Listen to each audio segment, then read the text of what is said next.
ಯಾ ಸಂಬುಲ್ ಇಸ್ಲಾಂ ಈ ಛೋಟಾ ಪಾಕಿಸ್ತಾನ ಮಾಡ್ತೀನಿ ಅಂತ ಹೇಳಿದ್ರು ಅವನನ್ನ ಸೋಲಿಸಿರುವಂತದ್ದು. ಇದು ಕೂಡ ಯಡಿಯೂರಪ್ಪ ಸಾಹೇಬರ ಮಾದರಿಯಲ್ಲಿ ನಮ್ಮ ಜೊತೆಯಲ್ಲಿ ಯಾರು ನಿಂತಿದ್ದಾರೆ, ಮುಸ್ಲಿಂ ಲೀಗ್ ಪಕ್ಷದಿಂದ ಗೆದ್ದಿರುವಂತ ಶಾಸಕ ಈ ಛೋಟಾ ಪಾಕಿಸ್ತಾನ ಮಾಡ್ತೀನಿ ಅಂತ ಹೇಳಿ ಏನೋ ಅವರು ಹೇಳ್ತಿದ್ರು.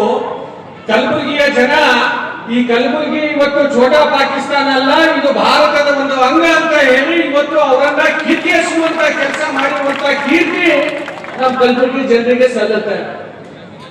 ಅವಾಗ ನಿಮ್ಗೆ ಛೋಟಾ ಪಾಕಿಸ್ತಾನ ಮಾಡಕ್ಕಾಗಿಲ್ಲ. ಈಗಿರುವಂತ ನಾಯಕರು ಮತ್ತೊಮ್ಮೆ ಈ ಕಲಬುರಗಿಯನ್ನ ಒಂದು ಪಾಕಿಸ್ತಾನದ ರೀತಿಯಲ್ಲಿ ಮಾಡಲಿಕ್ಕೆ ಇವತ್ತು ಈಗಿರುವಂತ ಸರ್ಕಾರ ಕೈ ಹಾಕ್ತಾ ಇದೆ.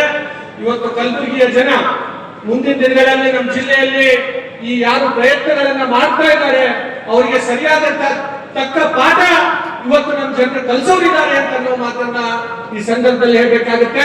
ಇವತ್ತು ವಿಶೇಷವಾಗಿ ಯಡಿಯೂರಪ್ಪ ಸಾಹೇಬರು ಆ ಸಂದರ್ಭದಲ್ಲಿ ನಮ್ಮ ತಂದೆಯವರನ್ನ ಅವ್ರ ಎದುರುಗಡೆ ಕಮರುಲ್ ಇಸ್ಲಾಂ ಎದುರುಗಡೆ ಟಿಕೆಟ್ ಕೊಟ್ಟು ಅವರನ್ನ ಗೆಲ್ಲಿಸಿ, ಯಾ ಕಮರುಲ್ ಇಸ್ಲಾಂ ಈ ಛೋಟಾ ಪಾಕಿಸ್ತಾನ ಮಾಡ್ತೀನಿ ಅಂತ ಹೇಳಿದ್ರು ಅವನನ್ನ ಸೋಲಿಸಿರುವಂತದ್ದು.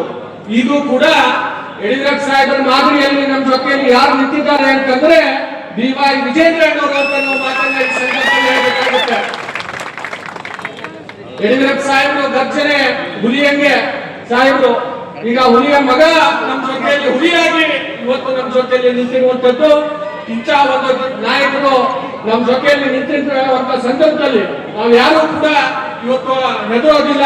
ಈ ಸರ್ಕಾರಕ್ಕೆ ಇವತ್ತು ದಿವಸ ತಕ್ಕ ಪಾಠ ನಮ್ಮ ಜನರು ಮುಂದಿನ ದಿನಗಳಲ್ಲಿ ಕಲಿಸೋರು ಇದ್ದಾರೆ ಅಂತ ಅನ್ನೋ ಮಾತನ್ನ ಮತ್ತೊಮ್ಮೆ ಈ ಸಂದರ್ಭದಲ್ಲಿ ಹೇಳಿ ನನಗೆ ಮಾತಾಡ್ಲಿಕ್ಕೆ ಅವಕಾಶ ಮಾಡಬೇಕಂತ ವೇದಿಕೆ ಮೇಲೆ ಕೂತಂತ ನಮ್ಮ ಅಧ್ಯಕ್ಷರಿಗೂ ಎಲ್ಲರಿಗೂ ವಂದಿಸಿ ನನ್ನ ಮಾತುಗಳನ್ನು ಮುಗಿಸ್ತೇನೆ. ಜೈ ಹಿಂದ್.